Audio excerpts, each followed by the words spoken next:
निर्गमन 20 अध्याय 1 से 3 पद। तब परमेश्वर ने ये वचन कहे कि मैं तेरा परमेश्वर यहोवा हूं, जो तुझे दासत्व के घर अर्थात मिस्र देश से निकाल लाया है। तू मुझे छोड़ दूसरों को ईश्वर करके ना मानना। मसीह में प्रिय भाइयों और बहनों, मूसा के द्वारा परमेश्वर ने इज़राइल के लोगों को 10 आज्ञाएं दी है। उन्हें परमेश्वर के वचन का सारांश माना जा सकता है, जो कि बाइबल की 66 किताबों में है। वो बाइबल के लिए रूपरेखा के समान है।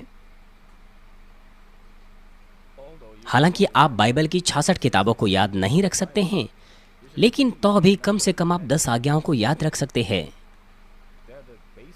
वो विश्वासियों के लिए विश्वास की आधारित नींव है, और आपके लिए 10 आज्ञाओं को उचित तरीके से मानने के लिए सबसे पहले आपको आत्मिक अर्थ उनमें से प्रत्येक का समझना है। यदि आप केवल 10 आज्ञाएं ही मानेंगे तो आप अपने जीवन में हर बातों में सुरक्षित रहेंगे। इस कलीसिया की शुरुआत के बाद लंबा समय नहीं हुआ था, मैं डीकन तैसोक किम के घर गया। यहाँ तक कि शादी के बहुत सालों के बाद भी उनके पास कोई संतान नहीं थी। उनकी पत्नी गर्भवती होती थी, लेकिन जल्दी ही गर्भपात हो जाता था, और ऐसा बहुत बार हुआ। इसलिए परमेश्वर ने मेरे हृदय को प्रभावित किया कि आशीषों की एक सभा मैं वहां पर करूं। जब मैंने उनके लिए आशीषों के लिए प्रार्थना की, तो परमेश्वर ने उन्हें वचन दिया कि आपको संपूर्ण विश्राम दिन को पवित्र मानना है और संपूर्ण दशमांश देना है, और साथ ही 10 आज्ञाओं को भी मानना है। लेकिन विशेष तौर पर विश्राम दिन को पवित्र मानना है और संपूर्ण दशमांश देना है, तो आप संतान पाएंगे, और मैं बच्चे को सुरक्षा दूंगा और बच्चा उन्नति करेगा। हालांकि उन्होंने इस वचन को आमीन से ग्रहण किया। उस वक्त वो पूरी तरह से नए विश्वासी थे, लेकिन उसके बाद वो विश्राम दिन को पवित्र मानते आ रहे हैं, संपूर्ण दशमांश देते आ रहे हैं। और उसके बाद उन्होंने 2 बच्चों को जन्म दिया। अब उनके पास 2 बच्चे हैं, और वो अच्छे से पले बड़े हैं। पहले वाला तो कॉलेज में जा चुका है। परमेश्वर का वचन बिल्कुल सत्य है, और 10 आज्ञाएं इतनी ज़्यादा महत्वपूर्ण हैं। केवल विश्राम दिन को पवित्र मानने के द्वारा और दशमांश देने के द्वारा वो इस प्रकार से सुरक्षित रहे हैं। क्योंकि लोग परमेश्वर के वचनों का उल्लंघन करते हैं और विश्राम दिन को पवित्र नहीं मानते या ना उचित दशमांश देते हैं, इस कारण बहुत से लोग विपत्तियों में और मुश्किलों में या बीमारियों से पीड़ित रहते हैं। उदाहरण के लिए, वो आज्ञा कि आप खून ना करना, वो आज्ञा जो कहती है कि आप खून ना करना, ये केवल दूसरे लोगों को खून ना करने से हमें रोकता है, वरन उसका और भी गहरा आत्मिक अर्थ है। अगर आप इसके आत्मिक अर्थ को सीखें, और अगर मैं आपको कहूँ कि खून ना करना, तो आप में से ज़्यादातर कुछ भी नहीं कह पाएंगे। वो इसीलिए क्योंकि आप हृदय में खून करते हैं। अपने भाई को जिसे हम देखते हैं, अगर हम प्रेम ना करें और अगर हम कहें कि हम परमेश्वर से प्रेम रखते हैं, तो ये झूठ है। भाई से प्रेम ना रखना जिसे आप देख सकते हैं, ये खून है। तो आप में से कितने लोग खून कर रहे हैं? इस संदेश की श्रृंखला के द्वारा जो 10 आज्ञाओं के ऊपर है, मुझे आशा है कि आप परमेश्वर पिता के प्रेम को साफ तौर पर समझ पाएंगे, जिसने हमें ये 10 आज्ञाएं दी है। साथ ही मैं प्रभु के नाम से प्रार्थना करता हूँ कि आप इनमें से प्रत्येक के अर्थ को अपने हृदय में छापेंगे और संपूर्णता से अभ्यास करेंगे। मसीह में प्यारे भाइयों और बहनों, वो जो यीशु मसीह को अपना व्यक्तिगत उद्धारकर्ता ग्रहण करते हैं, वो परमेश्वर की संतान का अधिकार पाते हैं और स्वर्ग राज्य की नागरिकता। जैसे कि इस संसार में नियम है, उसी प्रकार से वहाँ भी एक नियम है जो परमेश्वर की संतान के नाते हमें मानना है। एक बार जब हम स्वर्ग राज्य की नागरिकता पाते हैं, तो हमें परमेश्वर के नियमों का पालन अपने जीवन में करना होता है।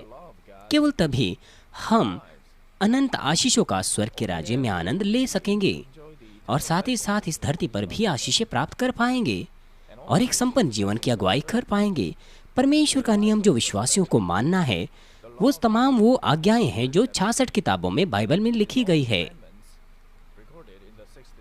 यदि आप आज्ञा को माने जो ये कहता है कि ये करो, ये ना करो, ये मानो और उसे निकाल फेंको, तो फिर आप परमेश्वर के नियमों में जीवन बिताते हैं।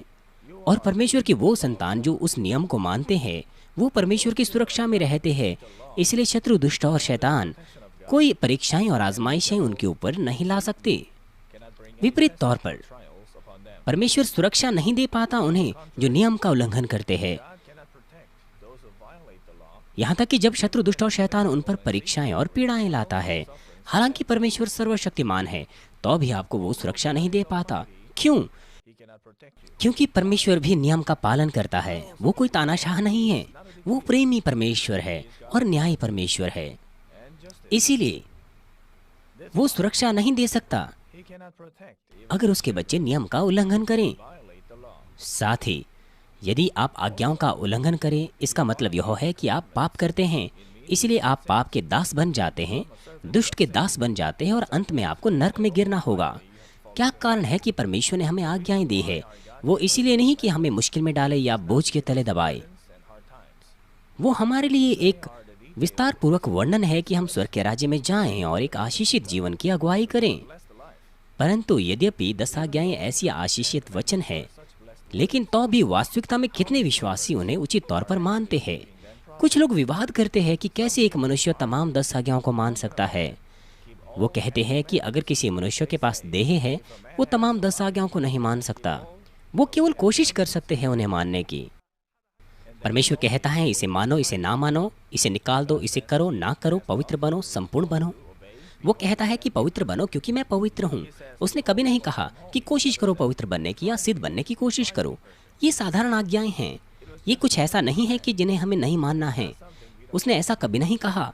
उसने कभी नहीं कहा यदि आप कोशिश करें मानने की तो ये ठीक है। परमेश्वर ने कहा है कि आपको उसे मानना है।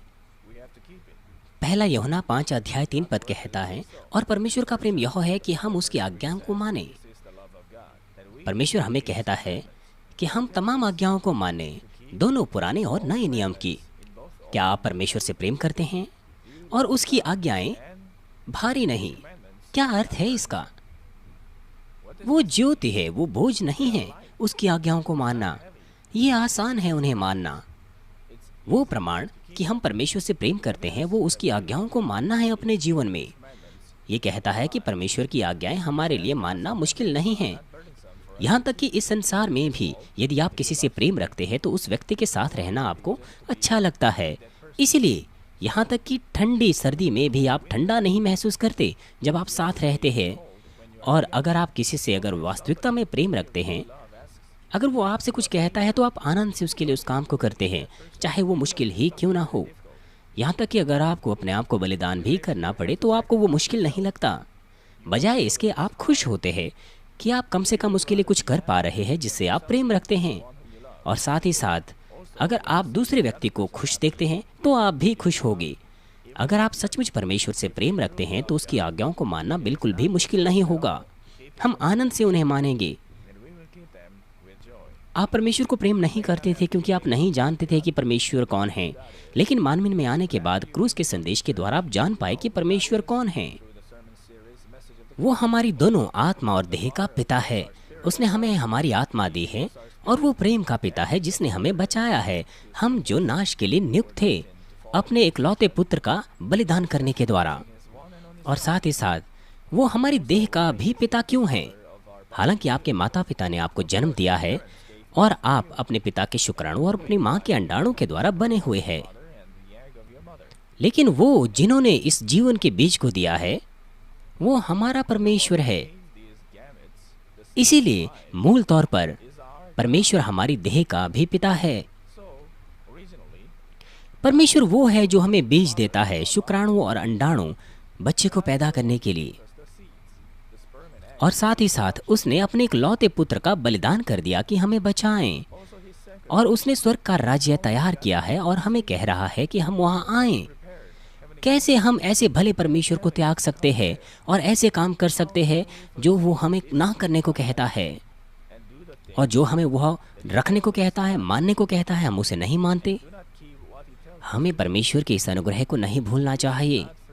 यदि हम सचमुच परमेश्वर से प्रेम रखते हैं तो बिल्कुल भी मुश्किल नहीं है उसकी आज्ञाओं को मानना, और हम उन्हें आनंद के साथ मानेंगे। और इससे भी बढ़कर पुराने नियम के दिनों में उन्हें अपनी इच्छा और प्रयासों से आज्ञाओं को मानना होता था, लेकिन नए नियम के समय में ऐसा नहीं है।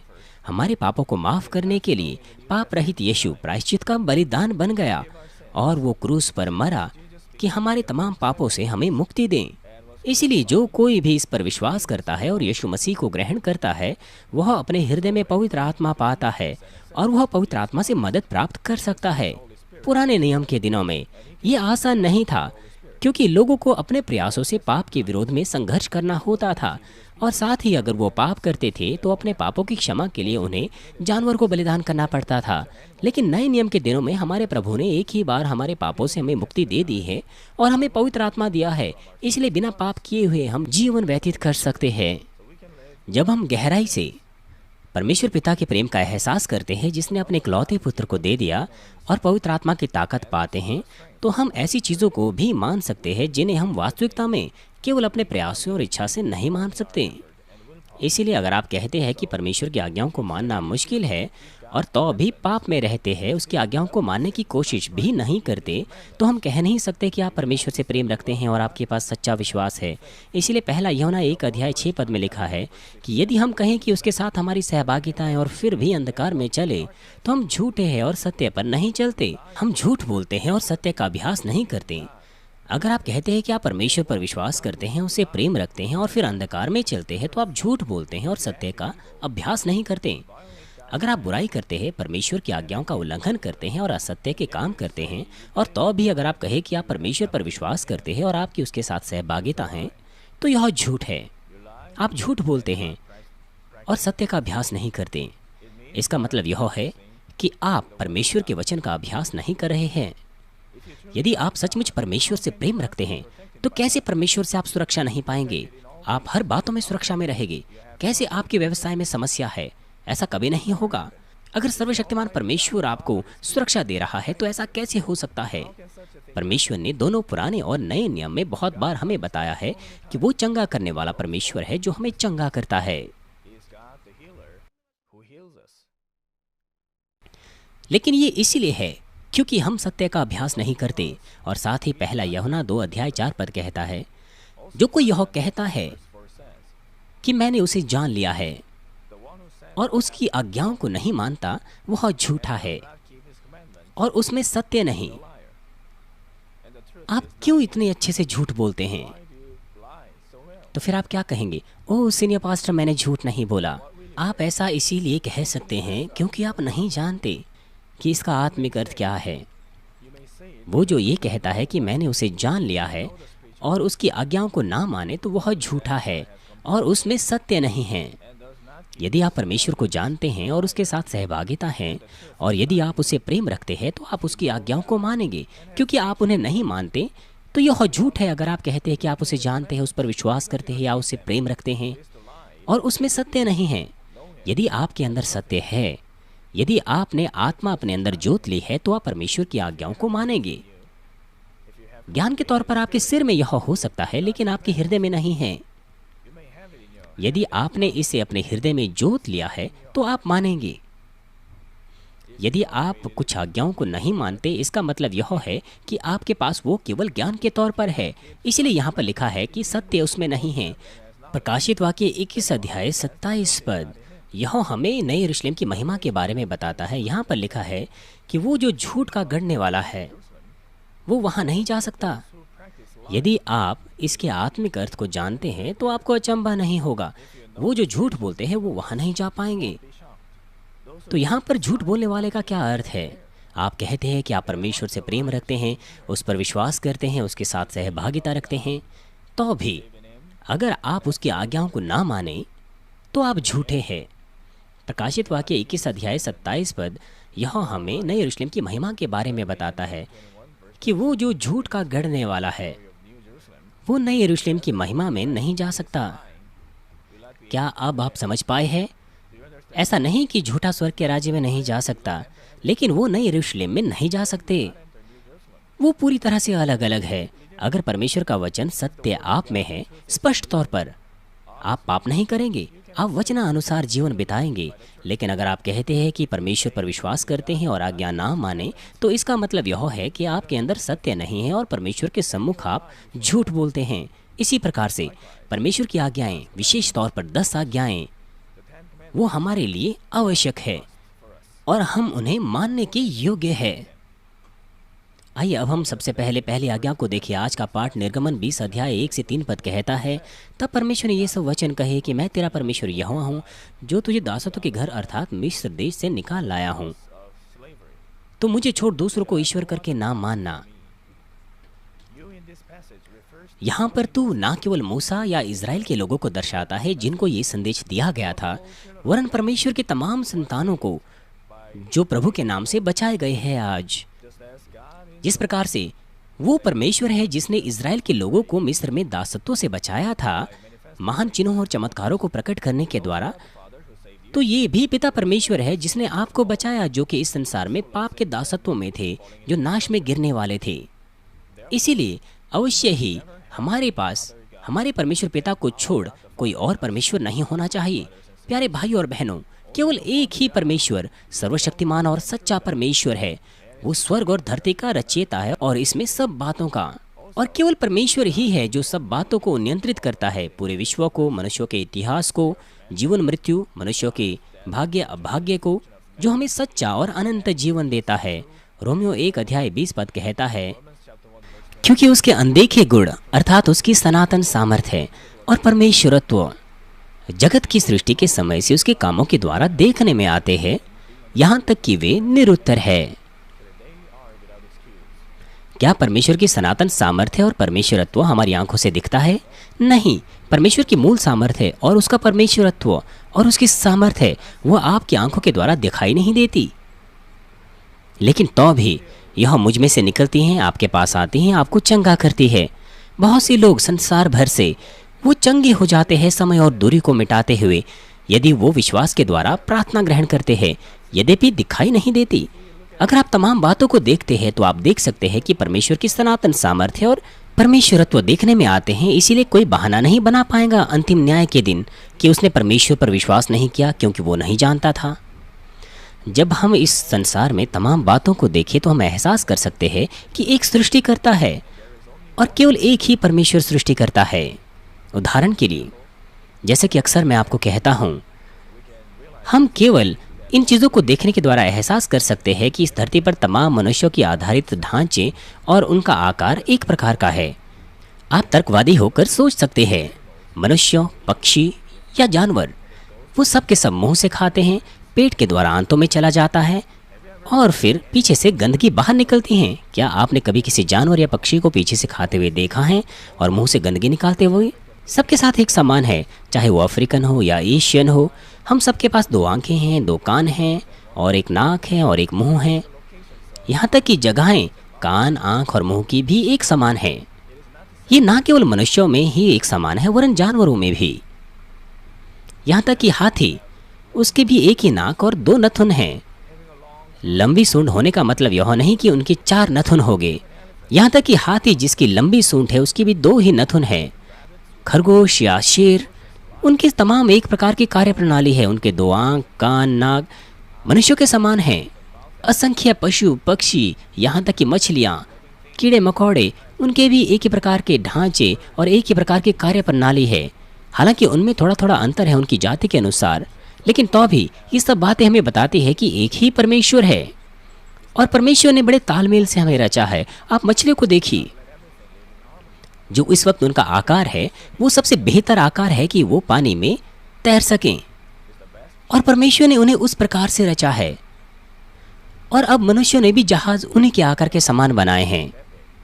और साथ ही साथ जब हम प्रकृति को भी देखें, सृष्टिकर्ता परमेश्वर के प्रमाण साफ तौर पर दिखाई देते हैं। धरती दिन में एक बार चक्कर लगाती हैं और सूरज के चारों ओर साल में एक बार घूमती हैं, और 1 महीने में चांद धरती के चारों ओर चक्कर लगाता है। इन घूर्णन और चक्कर लगाने के द्वारा इस धरती पर बहुत सी प्राकृतिक घटनाएं क्रमबद्ध तरीके से चलती है। चांद चक्कर लगाता है और घूमता है क्योंकि यह आवश्यक है। दिन और रात होते हैं, 4 मौसम बनते हैं, ज्वार भाटा का उतार और चढ़ाव होता है, हवाओं का बहाव होता है। आकाशीय पिंडों के स्थान, उनका आकार और उनकी गति, उसकी चित्रकारी भी ऐसे की गई है कि जीवित प्राणियों के लिए अपने जीवन को लगातार बनाए रखने के लिए एक बेहतर वातावरण मिल सके।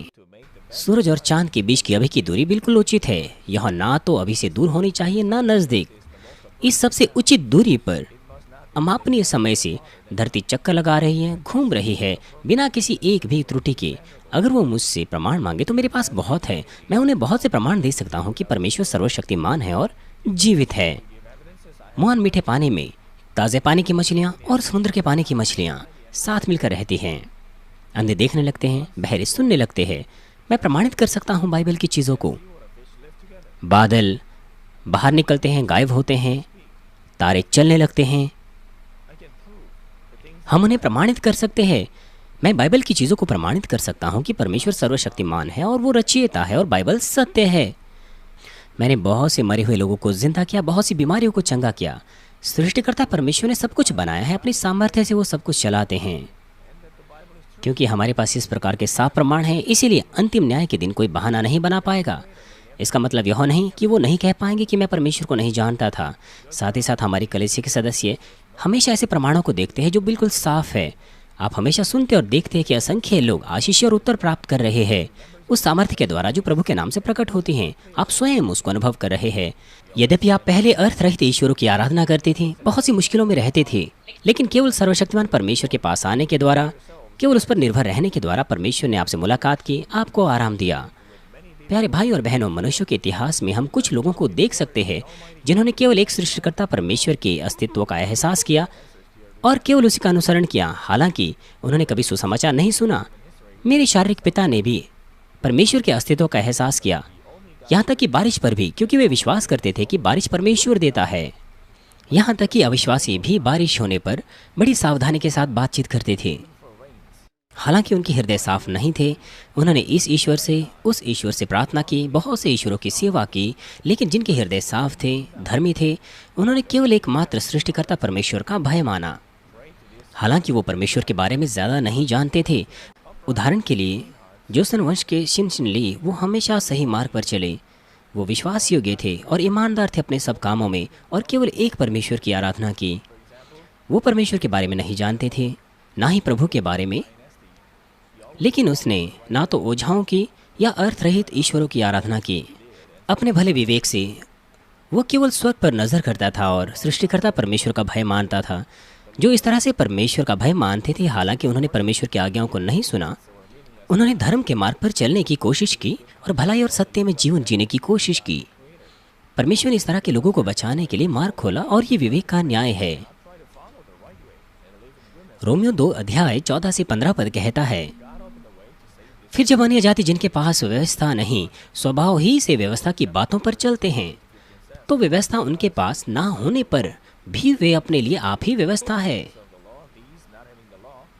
वे व्यवस्था की बातें अपने अपने हृदयों में लिखी हुई दिखाते हैं और उनके विवेक भी गवाही देते हैं और उनके चित्त परस्पर दोष लगाते हैं या उन्हें निर्दोष ठहराते हैं। उन लोगों के मामलों में जिन्होंने अपना जीवन यीशु से पहले जिया, या फिर वो जिन्होंने सुसमाचार को नहीं सुना, वो जिन्होंने परमेश्वर की व्यवस्था को नहीं जाना, लेकिन अपने भले विवेक की वजह से अगर उन्होंने परमेश्वर की मार्ग को खोजा, तो परमेश्वर ने उनके भले हृदय को देखा और उद्धार का मार्ग उनके लिए खोला। कुछ अविश्वासी कहते हैं कि मसीहत लोगों को केवल एक परमेश्वर पर विश्वास करने को कहते हैं। इसमें किसी प्रकार का रुझान नहीं है और यह एक अखंडित धर्म है। लेकिन यह एक साफ तथ्य है कि एक ही सृष्टिकर्ता है जिसने हमें रचा है और एक ही परमेश्वर है जो हमें आशीष दे सकता है और जीवन। एकमात्र परमेश्वर को छोड़ जिन ईश्वरों की लोग आराधना करते हैं, आखिरकार वो अंधकार से संबंध रखते हैं जो परमेश्वर के विरोध में खड़ा होते हैं, अर्थात वो परमेश्वर के शत्रु दुष्ट से है। शत्रु दुष्ट और शैतान लोगों को धोखा देते हैं कि वो परमेश्वर का भय मानने से दूर रहे। वे लोगों से अर्थरहित चीज़ों की आराधना कराते हैं और अंत में ये शत्रु दुष्ट है जो उनकी आराधना प्राप्त करता है और लोगों को नाश की ओर ले जाता है। इसीलिए अगर आप परमेश्वर की आराधना करते हैं लेकिन उसके अलावा कोई और भी ईश्वर आप में है, तो आपके जीवन में निरंतर परीक्षाएं और आजमाइशें आती रहेंगी और दुख और बीमारियों से आप पीड़ित रहेंगे। परमेश्वर पिता नहीं चाहते कि हम किसी और ईश्वरों की आराधना करके नाश में गिर जाएं। इसलिए परमेश्वर ने हमें आज्ञा दी, उसे छोड़ कोई और परमेश्वर हम ना माने। अगर परमेश्वर हमें यह आज्ञा नहीं देता जिसमें लिखा है कि तू मुझे छोड़ किसी और को ईश्वर करके ना मानना, तो फिर परमेश्वर के वो विश्वासी जिनके पास स्थिर और धर्मी हृदय नहीं है, भ्रम में आकर किसी और ही ईश्वर की आराधना करते। मुझे आशा है कि आप याद रखेंगे कि केवल एक परमेश्वर को छोड़ जो दूसरे ईश्वर है हमें कोई लाभ नहीं देते, बजाय इसके हमारी आत्मा को हानि पहुंचाते हैं। एक और चीज जो आपको याद रखनी है, वो जो वास्तविकता में परमेश्वर पर विश्वास करते हैं, केवल किसी और ईश्वरों की आराधना ना करने के स्तर पर वो नहीं रोकेंगे, वरन सब कुछ में वो केवल एक परमेश्वर पर भरोसा रखेंगे। वे संसार पर भरोसा नहीं रखेंगे, ना अपने विचारों का इस्तेमाल करेंगे। यह परमेश्वर जिसने स्वर्ग और धरती को रचा और इसमें सब चीज़ों को, और उसने हमारे शरीर के तमाम अंगों को रचा है, क्या वो केवल आपकी एक बीमारी को ठीक नहीं कर सकता? और साथ ही जब आप मुश्किल स्थिति में होते हैं, यह परमेश्वर है जो ब्रह्मांड और मनुष्यों के इतिहास को चलाता है, क्या वह आपकी एक समस्या का समाधान नहीं कर सकता? जब परमेश्वर ऐसे व्यक्ति को देखता है जिसके अंदर कोई कपट नहीं वरन सच्चे हृदय से परमेश्वर पर भरोसा रखता है, तो वह निश्चित तौर पर अपने हृदय की गहराई में आनंदित होता है और उसे उत्तर देता है। जैसे कि भजन संहिता 62 अध्याय 5 पद में लिखा है, हे मेरे मन, परमेश्वर के सामने चुप रहे क्योंकि मेरी आशा उसी से है। मुझे आशा है कि आप केवल परमेश्वर पर भरोसा रखेंगे, हमेशा उसे मिलेंगे और प्रेमी परमेश्वर का अनुभव हमेशा करेंगे जो आपकी इच्छाओं को पूरा करता है। आइए मैं इस संदेश का निष्कर्ष आपको दूंगा। प्यारे भाई और बहनों, पहला इतिहास 16 अध्याय 26 पद कहता है, क्योंकि देश देश के सब देवता मूर्तियां ही हैं, परंतु यहोवा ही ने स्वर्ग को बनाया है। केवल एक ही सृष्टिकर्ता परमेश्वर है, एक जिसने स्वर्ग को बनाया है और ब्रह्मांड में सब चीजों को रचा है।